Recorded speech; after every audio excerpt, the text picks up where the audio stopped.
بسم اللہ الرحمن الرحیم۔ میں ایک سبزی والا تھا اور میں نے زندگی میں کبھی کوئی کام غلط کرنے کا سوچا نہیں تھا، لیکن مجھے کیا معلوم تھا کہ کچھ پیسوں کے لالچ میں ایک ایسے راستے کا مسافر بن جاؤں گا جہاں سے واپس پلٹنا میرے لیے ناممکن ہو جائے گا۔ میری مالکن نے آدھی رات کو جو کچھ میرے ساتھ کیا، میرے ہوش اڑ گئے۔ میں سوچ بھی نہیں سکتا تھا کہ مجھ جیسے پینڈو کو اپنے گھر کا ملازم رکھنے کے پیچھے ایسی گھناؤنی وجہ بھی ہو سکتی ہے۔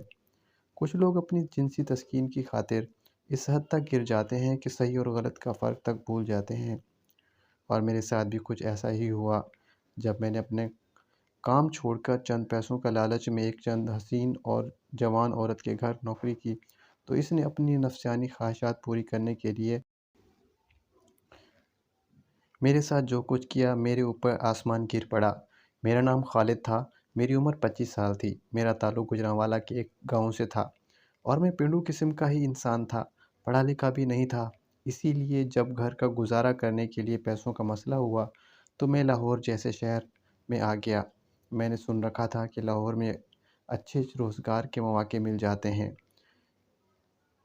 میں بھی یہی سوچ کر لاہور چلا آیا کہ 4 پیسے کما کر بچے بیوی کا پیٹ بھر لوں گا۔ میرے 2 معصوم سے بچے اور ایک بہت ہی محبت کرنے والی وفادار بیوی کو میں گاؤں میں چھوڑ کر آیا تھا۔ لاہور آ کر جب مجھے کوئی کام نہ آیا تو میں نے اپنی جیب میں موجود 20,000 روپے سے ایک ٹھیلا خرید لیا اور سبزی کا کام شروع کر دیا۔ تھوڑے ہی دنوں میں مجھے منافع ہونے لگا تو میں نے اسی کام کو جاری رکھا اور سبزی بڑی منڈی سے خریدتا اور آ کر ٹھیلے پر سلیقے سے سجا کر رکھتا اور لاہور کے پوش علاقوں میں فروخت کرنے کے لیے نکل پڑتا، کیونکہ مجھے سبزیوں کے دام سارے شہر کی نسبت وہاں زیادہ مل جایا کرتے تھے۔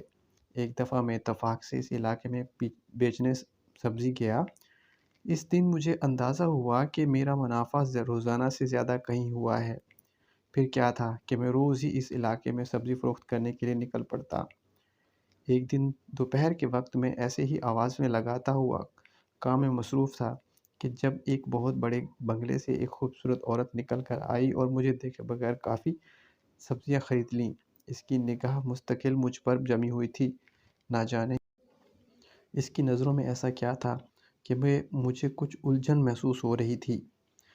اس نے سبزیاں لینے کے بعد جیسے ہی پیسے میرے ہاتھ میں پکڑائے تو اس کا نرم و نازک سا ہاتھ میرے ہاتھ سے ٹکرایا اور میرے رونگٹے کھڑے ہو گئے۔ آج تک میں جب بھی کسی عورت کے ہاتھ سے پیسے لیتا تھا تو وہ عورت خود ہی اتنی احتیاط برتی تھی کہ میرا ہاتھ اس کے ہاتھ سے نہ ٹکراتا تھا، لیکن اس عورت کا ہاتھ میرے ہاتھ سے ٹکرایا تو مجھے لگا جیسے اس نے جان بوجھ کر یہ عمل کیا ہو۔ جاتے جاتے وہ ایک خوبصورت سی مسکراہٹ میری طرف اچھال کر واپس بنگلے میں چلی گئی۔ میں نے پیسے لیے تو مجھے اس نے زیادہ ہی پیسے دے دیے تھے۔ مجھے لگا کہ شاید بڑے بنگلے والی ہے، اسی لیے زیادہ پیسے دیے ہیں۔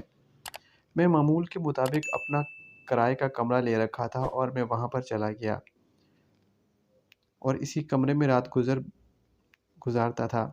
رہ رہ کر مجھے اسی کا خیال آ رہا تھا اور کام کر کے واپس میں اپنی جگہ لوٹ آیا، جہاں میں نے ایک چھوٹا سا بہت خوبصورت بنگلہ لیا ہوا تھا، اور اس کا اندازہ بھی بالکل الگ تھا۔